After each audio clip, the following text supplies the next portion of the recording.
Hello বন্ধুরা, আজকে তোমাদের দেখাবো ঘরোয়া পদ্ধতিতে কিন্তু পমফ্রেট ফ্রাই। তো দেখো, এখন সাদা সাদা ভীষণ সুন্দর দেখতে হয়, ওরা একটু ফর্সাই হয় পমফ্রেট মাছগুলো। হ্যাঁ, আমি একটু মজা করেই বলছি। তো এখানে মাছ নিয়ে নিয়েছি, কতটা মাছ আমি বলতে পারবো না। আর এখানে মাছটা এখন একটু ম্যারিনেশন করবো। আর আমি কিন্তু একদম ঘরোয়া পদ্ধতিতে দেখাচ্ছি। রেস্টুরেন্ট স্টাইলে অনেক কিছু কিন্তু দেয় ওরা, আমার ঘরে যতটুকু ছিল ততটুকু দিয়ে কিন্তু করেছি। তো এখন দিয়ে দেবো এরকম দুই ঢাকনা মতন ভিনিগার দিয়ে একটুখানি মাখিয়ে রাখবো। আর ভিনিগার একটু গোলমরিচ গুঁড়ো দিয়ে আগে একটু মাখিয়ে রাখলে ভালো হয়, কিন্তু আমার হাতে একদম সময় নেই, তাই জন্য আমি ডিরেক্ট আর গোলমরিচ গুঁড়োটা দিচ্ছি না। আর এখানে দেখো রয়েছে পেস্ট করা রয়েছে ধনেপাতা, পুদিনা পাতা, আর তার সাথে রয়েছে কিন্তু দুটো মতন পেঁয়াজ। যার যেরকম মাছের কোয়ান্টিটি সেভাবে কিন্তু নিতে পারো। তো আমি এখানে দুটো পেঁয়াজ ইউজ করেছি, এখানে পেস্ট করে নিয়েছি। যেহেতু ধনেপাতা পুদিনা আছে তাই জন্য কিন্তু কালারটা গ্রিন এসছে। আর আমি এখানে কোনো কিন্তু অন্য বাইরের কোনো কালার ইউজ করিনি আর করবও না। এখন এটাতে এই মশলাটা দিয়ে দেবো, দিয়ে ভালো করে কাচিয়ে নিয়ে দিয়ে তারপরে কিন্তু দিয়ে দেবো কাঁচা লঙ্কা পেস্ট। আর আমার বাড়িতে কাঁচা লঙ্কা সবসময় পেস্ট করাই থাকে। তো এখানে 2 চামচ মতন দিয়েছি। ঝাল যে যেরকম খাবে, একটু ফ্রাই তো একটু ঝাল ঝাল হলে ভালো লাগবে। আর যদি বাড়িতে বাচ্চা থাকে একটু কমই দেবে। আর এখানে দিয়ে দেবো 1/2 চামচ মতন আদা বাটা। আমি জানো তো সবসময় সব কিছু পেস্ট করে থাকে আমাদের বাড়িতে, রসুন আদা লঙ্কা এগুলো পেস্ট থাকেই।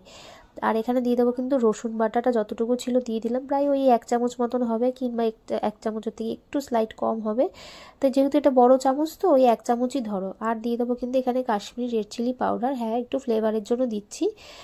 কালার কিন্তু আসবে না, যেহেতু ধনে পাতা রয়েছে, তো মানে ওইটাতে যেহেতু সবুজটা বেশি রয়েছে তাই কালার আসবে না ভালো করে।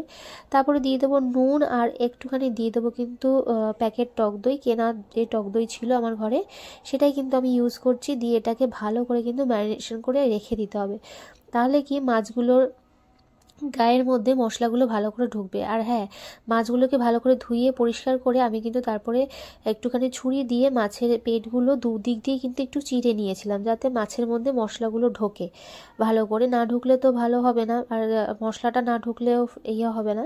তো আজকে কিন্তু একদম ফ্রাই করব, মানে কোনো তান্দুরি পমফ্রেট তান্দুরি এসব নয়। তান্দুরি যদি তোমরা করতে চাও তাহলে তান্দুরি মশলা কিনতে পাওয়া যায়, সেটা দিয়েও ইউজ করতে পারো। একদিন তোমাদের ওইটাও দেখাবো যে কিভাবে করতে হয়। তা আজকে একদম কিন্তু আমার নিজের মতন করে নিজের যতটুকু মনে হয়েছে সে ততটুকুই তোমাদের সাথে শেয়ার করলাম।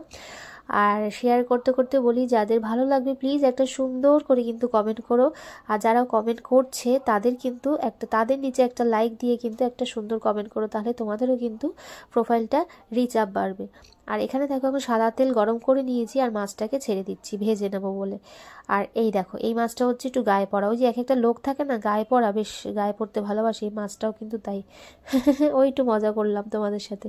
তবে এখানে মাছটা ভেজে নিয়েছি, আর ভাজার পরে দেখো দেখতে কিরকম লাগছে। ওহ ইয়াম্মি। চলো টাটা।